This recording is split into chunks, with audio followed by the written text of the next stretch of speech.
In this video, I'm going to be running through how to build yourself a DIY Bitcoin hardware wallet that will be running the same firmware that you would find running on a Blockstream Jade. Though unlike my previous video, all of the devices I look at today will allow you to use the camera functionality that was rolled out in the Jade firmware earlier on this year. All of these options will require some assembly, though again, there are different levels of complexity depending on what you're capable of. They're all quite affordable, so let's get into it. And if you haven't already done so, hit subscribe, and that way you can stay in the loop for content I make to help you find your way in the crazy and often hostile environment that is cryptocurrency. Now, these are the options that I'll be running through in this video in terms of what parts are in them, how to assemble them, how to flash it, and so on. These two options here are based off an ESP32-Wrover-Cam board. This one here is actually based on ESP32-Cam.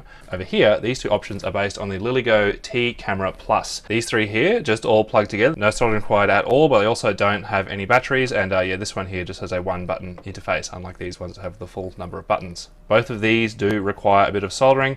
This one, two very simple solder connections for the button. This one here actually has a battery as well as a button, so you actually need to remove a component on here and solder some stuff in as well. Still only a one button interface on both of these. All of these need a 3D printed case. Even if you don't have access to a 3D printer yourself or know someone who does, this is the sort of stuff you can often get now printed at like local libraries and things like that for a couple of bucks. So for all these devices that we're going to look at, my suggestion is that you do the following. You assemble the device, that you flash the firmware with the standard debug configuration profile and just make sure that everything works, make sure all the buttons behave correctly, screen lights up and everything. Then you can move to putting it into any case that you might be using, at which point you need to just power it on, make sure everything works again. And then once you've assembled everything and tested that the software and hardware is behaving as it should, you can enable secure boot and make the device safe to use for the storage of funds. While secure boot is a very important feature in terms of making the device safe to use, it's very important that you understand that if you go enabling it before you have verified that everything is working exactly as it should, you can very easily end up with a bricked device. So first things first, you want to head over to my GitHub repository where I have a fork of the official repo, and we're going to select the DIY camera branch. So basically this DIY camera branch is pretty much the same as the retail branch, except it has some changes in there that sort of generalize the camera function rather than tying it to specific retail Jades, as well as some additional documentation for these DIY devices that I will show you. Just like with my previous video, this will probably get merged into the official GitHub repository at some point in the future, but for now we'll just be using my fork. And if we go into the DIY folder there, we can see that not only has the hardware that I covered in the previous video, but it has a new section on camera enabled hardware options. And that's what we're going to be running through in this video here. So this video will not cover setting up your build environment for the Jade firmware. If you aren't familiar with how to do that, you need to go back to my previous video on how to do a DIY Jade using these other devices here and get your build environment set up and working, and then come back to this video here. Okay, so let's start with the easiest option. So basically we have an ESP32 board here. This is an official Freenove one. It does also work with a clone. And basically we're just going to be using this with a Pico LCD 1.14 display. This is for a Raspberry Pi Zero. And again, this is the easiest combination you can have in that all the pins here are numbered, all the pins here are labeled, there is no soldering required. Basically, we just need to connect 10 jumper cables from here to here. Flash the firmware onto here and you're good to go. So basically on the GitHub page, if we go down to the ESP32-Wrover-Cam and click on Assembly Guide, it tells us what we need to connect everything to. Basically, we've got the name of the pins here on the display hat, the name on the ESP32, and we just have to match them up. So we'll just start with the power pin. So basically, we want to collect VCC on this device to VSys on here. Though this is a really good place to point out that VCC might also be labeled as 5 volts on the official device. It's called VCC on my clone one here, but 5 volts on the real thing. So these two pins here are 5 volts, either of them work. Though what I forgot at this point is that you want to actually use the innermost 5 volt pin, because if you use the very edge one, it's going to make it much harder to fit in the case later. And we'll connect ground, so I'll just use black. Any of the grounds will do. So we just connect VCC to VSys. You can see it's labeled just there, and basically this one goes into that hole right there. And then that goes into ground. We'll put that into that ground just there. So essentially that is the first two connected, and we'll pretty much just do that for the rest of them. And there we go.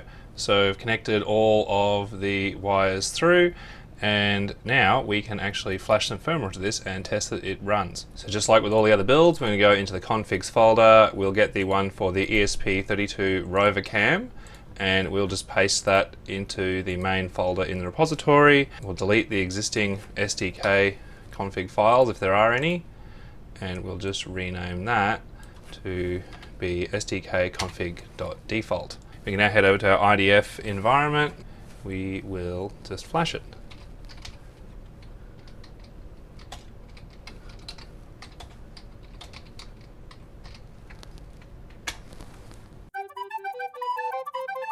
There we go.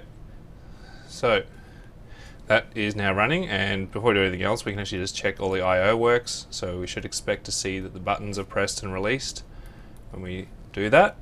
And we'll also just go into initialize, and we'll go into recover, and we'll just choose advanced, scan QR, and we should see the camera. There you go, you can see that camera is working. So there we go, we have a DIY Jade with a camera. 10 wires, 2 components, very easy. So basically this is the easiest possible build that you can do with the smallest number of components.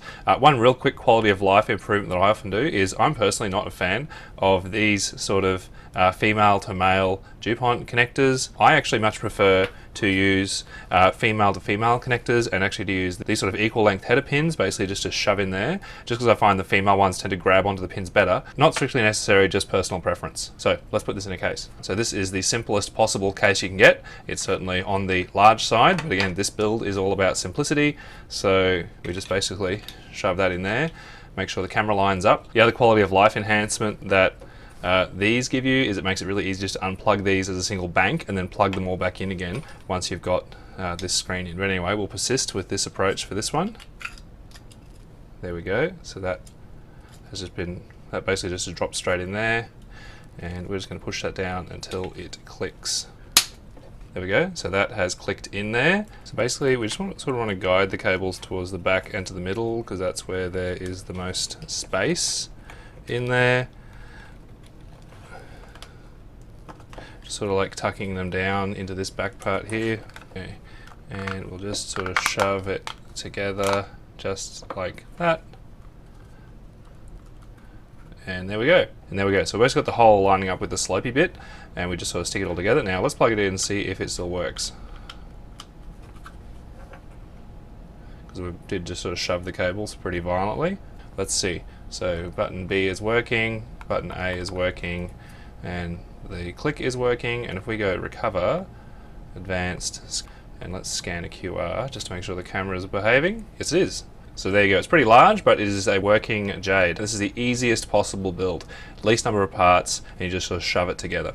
But we can do better than this. So for that one now, I just chucked everything in a cart, and we can see if we have just a sort of generic clone for the Rover board, it comes to about 20 USD, or if we use the sort of official Freenove one, it costs $5 more, and it gets us to 25 USD. One thing I was curious about was to see what we could do if we use just a sort of 1.3 inch wave share hat. This is the one off the Seedsigner, and just stick some 90-degree header things on here, just because that would actually give us, I think, the lowest possible profile, and you can actually connect them using exactly the same stuff that I had before, except the pins that you want to connect to are the ones that you can see in the documentation here. And the one thing you do need to note is that the power for this wave share hat here is 3.3 volts, not the 5 volts of the Pico hat. But the other thing with this one is you don't actually need to connect the backlight at all, so I've actually left that pin off here. In terms of the device itself, what we can do is actually remove the black clip from these DuPont connectors and bend the clip over and slot it on like that. And we can actually then just 3D print some little devices that will essentially go on over these and stop these legs shorting out on each other and allow us to sort of cram it together. So what we can do is once we've connected this device up, just like before, we can put this over the legs.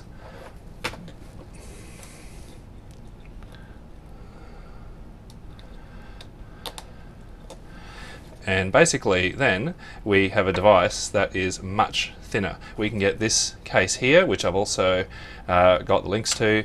We can just stick this in the same as before, So it will actually fit in there. You might need to sort of make sure it goes all the way down, so that is recessed into the case, because it does need to go all the way in.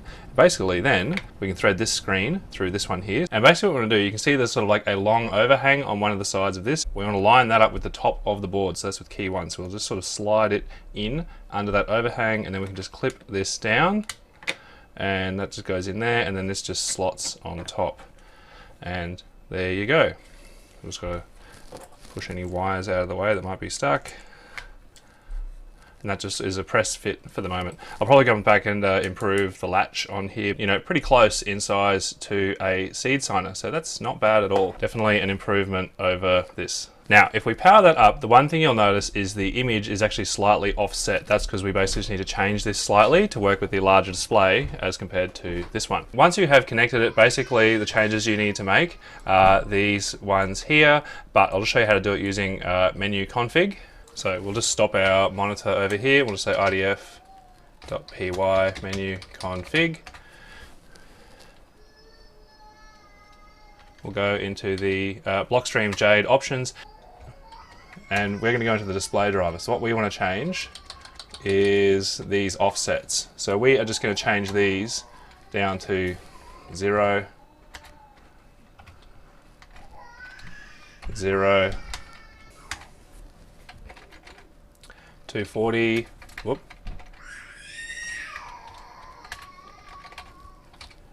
240 and 240, and then we can just say Q to quit. We'll say save, yes. And now we'll just do idf.py flash monitor. That'll actually rebuild it with these changes. And there we go. So that is now taking up the full display, and so we are all good. And for this one, I've just used the sideways buttons and the middle button to select. So there you go, happy days. And we can see the camera works. Now, actually, the last thing I'll mention with these ESP32 boards is that I've actually got 2 different variants of it here. So essentially, this one here, if we just pull that back open and pull it back out again.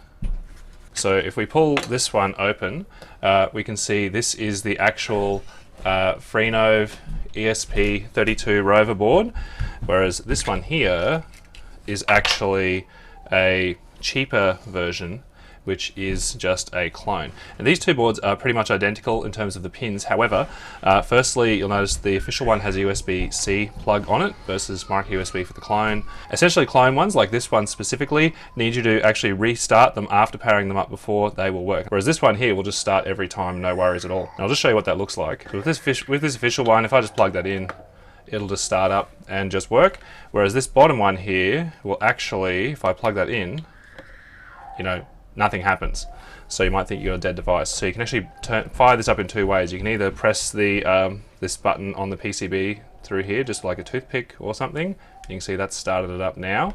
Or you can actually wire from the N pin, that's this one here, through to a spare button. And I've actually gone and done that on this one here. You can see I've actually put a connector on the enable pin, and I've actually run that to one of the spare buttons on this display hat. In this case, I've just put it to key 1. You could put it to anything if you want. So essentially, after we've wired that button up to one of these pins, rather than having to, like, you know, poke something in the bottom and press the button on the PCB, I can just press key 1, and that will actually restart the device. Again, you could connect that to any of the spare buttons. You just need to be really aware that once you've connected the reset pin to a button, anytime you hit it, it's going to reboot the device. So yeah, so from what I've seen, most of these Rover32-Cam clones are fine. They just sort of have some little quibbles and bugs that sort of make them a bit more of a hassle sometimes to use. And for me personally, I just stick with the sort of official sort of Freenove ones. It's just simpler, and really they don't cost that much more. Now for that one, I just went and added everything to a cart on Aliexpress, and we can see that with a generic ESP32, it's $24, and if we put in the official Freenove one, we get to about 30 USD. So this is the Lilygo T Camera Plus, and if we have a look at what comes in the box, basically we get the device. This is the board just here, so it has a screen on one side, has the camera on the other, and a battery, and also has a battery connector just there, so that is really nice. The box also includes a connector that you can use. And for this build, I'll actually be using this battery here, which I cut out of a bricked LEPAL Titan Mini. You can see the video where I cut one of them open over here, and basically I've just soldered that lead on there. So if we just plug this in, we can actually turn it on, and that is the firmware that comes with it from the factory. The big catch with this board is there is basically no available I/O pins on the entire board. So adding buttons onto it is not straightforward. And this one button here, all it does is reset the device and turn it on. It's like sort of hardwired in. So we can't actually remap that to use for other things either. The only available I/O I could find was actually connected to the MicroSD port. And the good thing about that is that we can actually just get a MicroSD sniffer. You can get these for a couple of bucks on Aliexpress. I've got one here, and we can actually solder a button straight onto it just between the CD and the ground pin. And if we then just shove this in here until we hear it click, there we go, we now have a button that we can use. So basically, to flash that, we can just plug it into our computer, just like that. So just like with all the other devices, what we can do is go into the configs folder. I've got one here for the DIY Cam T Camera Plus, so we'll copy that. We'll stick it in our main Jade folder. We will delete any SDK config files that are in there, and we'll just rename this one to sdkconfig.defaults. And if we go onto here, just type in idf.py flash monitor and hit enter. There we go.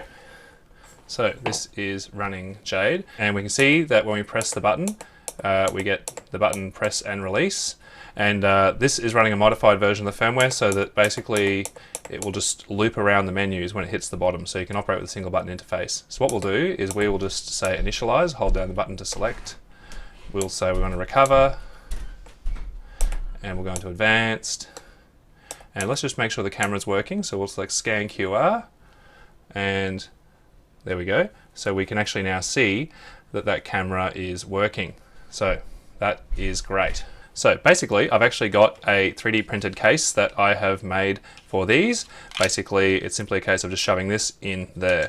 So we can put that just in there like that. Now, one thing you will notice is that when they come, the camera position might be a bit random. So you sort of need to move the camera. It's just stuck on there into roughly the middle.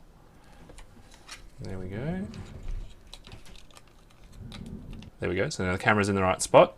And that's in there, and we'll also just check that this lines up too, because this screen is also just stuck on there and may not always have exactly the same alignment. So if we put that on there, yeah, that sits about right. So that is good.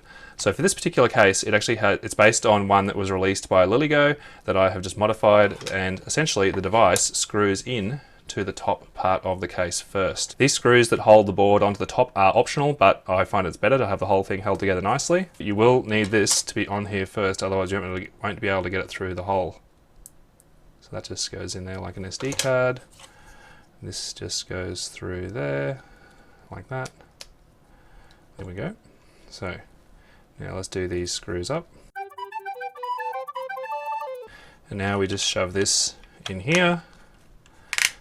It just clips together, so they just go in there like that.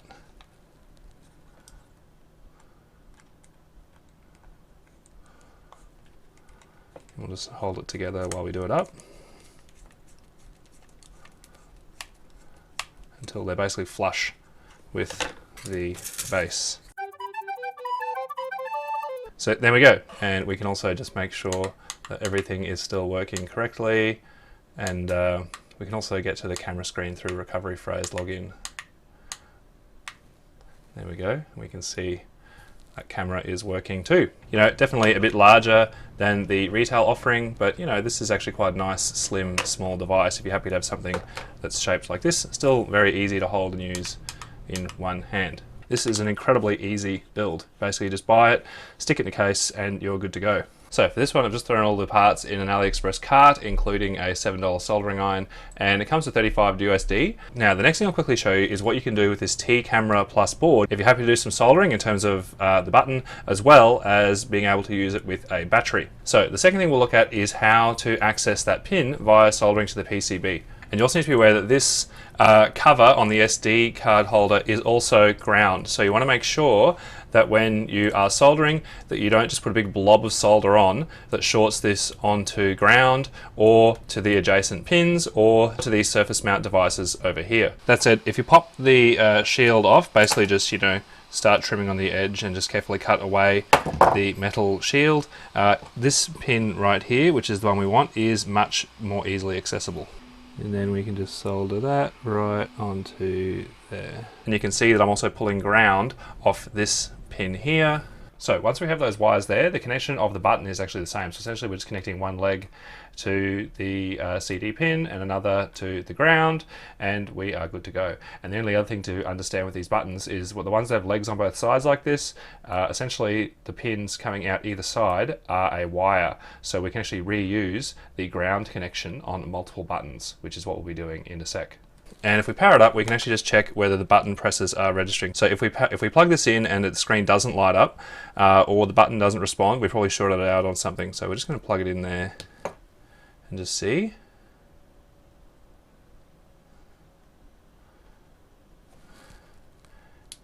There we go. So that is now working correctly. So that's good. So the next thing is the battery. While the device has a battery plug that I showed you and you can connect a battery to it, the problem you're going to find is that it will actually run itself flat overnight if you don't do a modification to the board. There's essentially a resistor there that we have to remove, which also then means we need to add a new power button onto the device if we want to be able to use it fully with a battery, just like with a retail Jade, have everything behave as it should. The resistor we need to remove is this one right here. And honestly, the easiest way to do it is to heat this resistor up with a soldering iron and just sort of like slide it off this way, or if you want to come in at an angle, you could slide it off and move it out this way. Just being mindful that you don't, you know, melt the screen or the button or any of these other, or knock any of these other components off nearby. It's pretty easy just to whip that component right off. The catch is, once you've done that, this power button here will no longer turn the device on or off. We actually need to solder another wire onto the power management unit power button pin just here. We don't need to remove it from the board or anything like that. We can just add a bit of solder onto that pin and solder straight onto there and hook that up to a second button. And we can actually just reuse the ground wire that we have for our other button. And you can actually see I've actually already done that on this device here.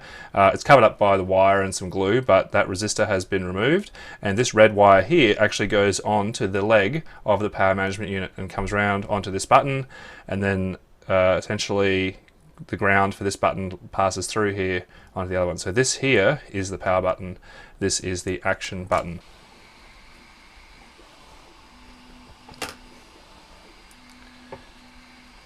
There we go. So now we can plug that in, we can check that the buttons work, and if we press this twice, it should turn off. Yep, there we go. This case is pretty much the same as the last one, so if we can optionally connect to the front part onto here, or we can just chuck the whole thing in and go from there. In terms of putting it all together, basically what we're going to do is we're going to start with the camera in the hole. We'll just put that in there. And then we're going to stick this battery on top. We're going to try and put the battery as far to the side as we can. There we go, got the camera in. Put the battery over the top, and that'll hold it all in place. Then we just sort of lie this down over the top as well. Just being careful of these wires because they are all quite fragile. And look, we'll actually take the cap off the button because that makes it easier to get them in.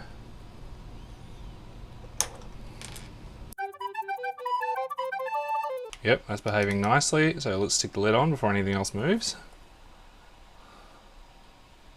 I'm just going to line these holes up because the lid is going to screw down onto these pegs. And it's also going to come in, you also need to make sure there's a bit of clearance under these because these are going to come down. They don't go all the way to the bottom, but they do go in there a bit. So now we just sort of shove this on.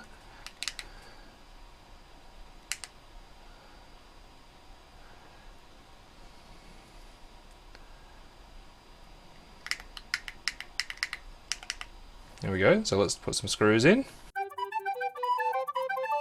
Okay, so that is done up. So now we have here a working Jade that has both a battery and a nice one button interface. And we can see it is quite a bit smaller than the original one that we had. And that's just the one button interface here. And if we go into QR mode, we can actually see that the camera is working on here just fine as well. So 2 buttons turned off, 1, 2, and there we go. So, you know, it's still quite a bit bigger than a retail Jade, but not enormously so. It's really not that different to something like a Seedsigner. For this one, I've thrown all the parts in a cart. I took the MicroSD sniffer off, but actually just added a battery on. Who knows what kind of quality the battery will be off Aliexpress, but anyway, including the soldering iron, the whole thing still comes to about 35 USD. All right, and finally, we have the ESP32-Cam. And I wasn't really expecting much. I just wanted to see if we could get this to run the cheapest ESP32-Cam board that money can buy. I think these are about 5 USD. Now, with these ESP32 cams, you've actually got a few options depending on how you want to use it. Firstly, if you can often buy them with this base here, which you can just plug them into, this actually makes it very easy to program them. Essentially, you can just plug it in here, flash the Jade software onto it, and then boot it up. Alternatively, you can just get a USB to serial converter. This is just a CP2104 that you can buy. So you could just buy, you know, the top part only and actually just program it using this. For this device especially, we want to make sure we program it and have it running on the bench before we go putting it into the case, just because the case is very fiddly, and for this device it will not let you normally flash the firmware unless you boot it up with the IO0 tied to ground. I've added that to the documentation here. So I'll just do this using the CP2104 because it'll mean I can just put it straight in the box, and all of the connections that you need to do that are written there and also displayed graphically here. So I've basically just gone and connected everything up as per the documentation, and I've actually also pre-bent all of these because we're going to need that to assemble it later, but definitely don't even want to attempt to power it up even once without these sort of insulating covers on there as well. So we'll just put them on all of the legs. For the button here, basically what I've done is just got a standard digital push button. I've actually cut the 2 legs off that it doesn't need, and I've sort of taken the protecting cover off the DuPont connectors, slid them onto there, and I've actually sort of crushed them on with some pliers. And I've also just got one wire hanging loose at this point, which is connected to IO0, just because we'll actually need that to get this into programming mode. So for programming, we'll just do what we've done with everything else. That is go into the configs folder in the repository. We're going to get the ESP-Cam configuration profile, and we are just going to paste that into the main repository folder. And we'll also delete the existing SDK config files in there, if there are any. We'll just rename that to sdkconfig.default, and we'll go into our IDF terminal. And essentially, the one thing I will show you though is what happens with this if you just connect it. And you'll find that if you just plug this in and try to flash it, it won't actually detect the device. It probably won't actually detect the device by default. So what we basically need to do is to force it into programming mode. The easiest way I found to do that is just to hold this onto the outer part of the USB plug. Make sure you're holding it firmly onto the metal housing, not, you know, on all these contacts down here. But I found that you can just sort of easily hold that with your thumb and just sort of connect that like that. And once it's on, we can actually let that go. Now it's in flash mode, and now if we run the flash, it will actually flash the firmware onto here. Okay, there we go. So that is now working. It hasn't started up properly, but that's okay. We can just press the reset button on the device itself, which is this one just in here, and then it will start up. So there we go. And we can actually press this little button here and see that the menu is moving, but you'll see the I/O is so scarce on this board that basically we need to reuse the I/O port connected to the flash for our button. So let's put all of this in a box. Okay, so in terms of this IO0 wire, we don't actually need that anymore in that we can push future updates to this using the OTA function. So I'm actually going to disconnect this just to mean there's one less wire in there to get in the way. And this is the box. So pretty much the first step is just to put the ESP cam in. So we just want to have it in there and have the camera lined up with the bottom. So it sits right in there, just like that. Again, the camera hole is a bit of a funny shape because I found there is a bit of variation in exactly where the camera is on some of these boards. The second thing I want to fit in is CP2104 board. Basically, it just slides in like that, and there's some, just sort of push it down. So there's some sort of guides in there just to hold that exactly in place, and we just push it all the way into the bottom with the fat side of that pin protector facing down. So we can see our cable spaghetti is already starting to happen, so we'll keep the screen out of the road. So in terms of the buttons, what we'll do is we'll actually just pull the cap off the button, and what we're going to do is we're actually going to put the button into the hole first. So that will just sort of sit in the hole there like that, and now what we're going to stick in is this sort of bit with a triangle on it. This is essentially going to be the sort of bit that holds the button in place. So we can just sort of gently move some of the wires out of the road and just put that in there just like that. So that triangle bit slides back, so it's hard up against the ESP32. So we'll just come diagonally in here, just sort of, there we go. This is also this step is also the other reason why it's good to cut the extra legs off this, because they just get in the way. So now that that's basically down, we can just click, there we go, and that's actually in and in place. So we can just tuck these wires sort of diagonally off to the side. And for the screen, I found it's easiest just to sort of curl it around and just spin it and put it like that. And this is just basically a press fit sort of lid to our bucket of stuff. Let's get the screen in the right spot. And there we go. And there we go. That is our HODL cube. So let's just make sure it still works.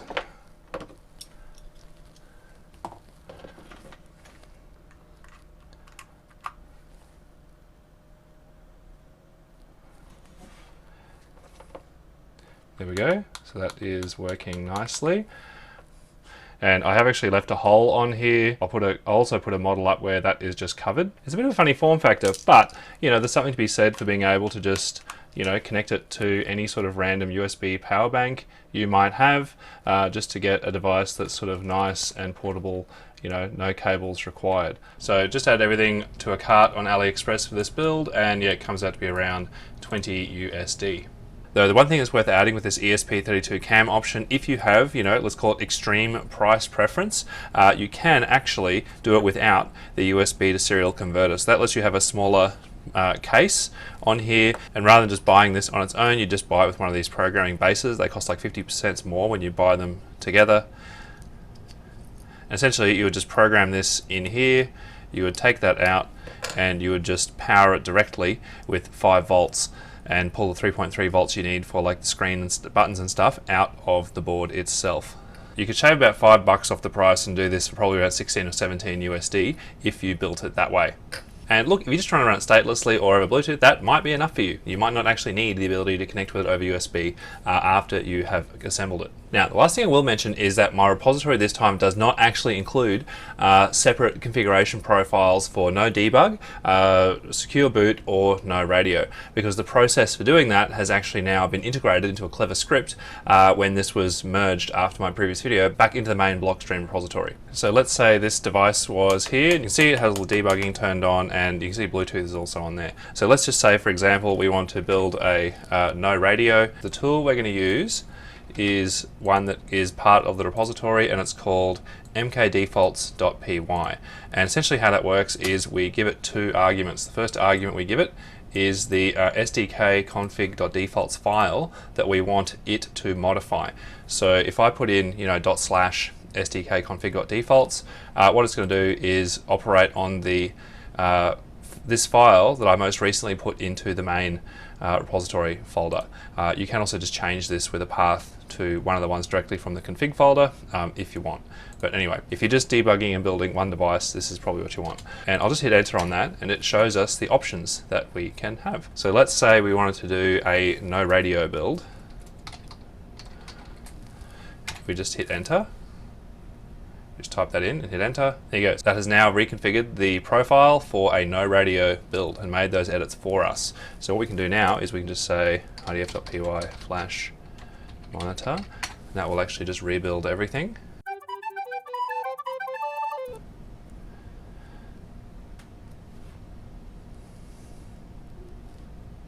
And there we go. We can see now this one has actually got Bluetooth disabled. And if we go into advanced and try and turn Bluetooth on, it will actually tell us that it is disabled in the firmware. So this is now running a NoRadio build. And likewise, if we wanted to have secure boot enabled, basically what we would do is we would just type in secure. We'd use the same command, except this time we'd choose secure.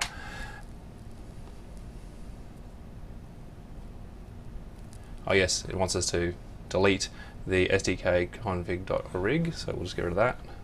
There we go. So this is the one before it was modified by the tool. That is the one after it was modified, so we'll just get rid of that one. Now we'll run that.